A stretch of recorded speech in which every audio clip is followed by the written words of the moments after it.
ఈరోజు నేను చెప్పబోయే టాపిక్ వచ్చేసి ఉమ్మెత్త పుష్పం యొక్క ఉపయోగాలు. ఈ ఉమ్మెత్త పుష్పం అనేది సొలనేసి అనే కుటుంబానికి చెందినది.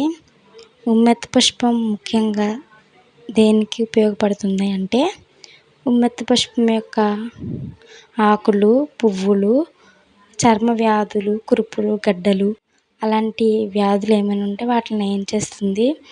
ఇది చర్మ వ్యాధులకు బాగా ఉపయోగపడుతుంది.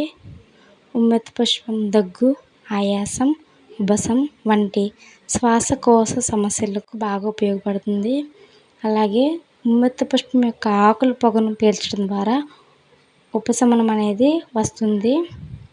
అలాగే ఉమ్మెత్త పుష్పంలోని ఆకులు దంతాల నొప్పులకు తగ్గించడానికి కూడా ఉపయోగిస్తారు. అలాగే ఉమ్మెత్త పుష్పంను కొన్ని ప్రాంతాల్లో మత్తు పదార్థాలుగా కూడా ఉపయోగిస్తారు. ఈ ఉమ్మెత్త పుష్పం అనేది వైద్యుల సలహాలు తీసుకొని వాడాలి. ఎందుకంటే ఉమ్మెత్త పుష్పం చాలా విషపూరితమైనది.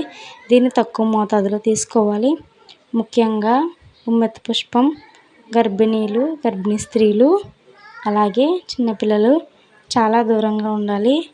ఎందుకంటే ఈ ఉమ్మెత్త పుష్పంలోని విషపూరితమైనవి చాలా ఉంటాయి. ఇవి హానికరంగా కూడా ఉంటాయి. అందుకే ఇది ఎలా ఉపయోగించాలో డాక్టర్ల సలహాలను తీసుకొని ఉపయోగించుకోవాలి.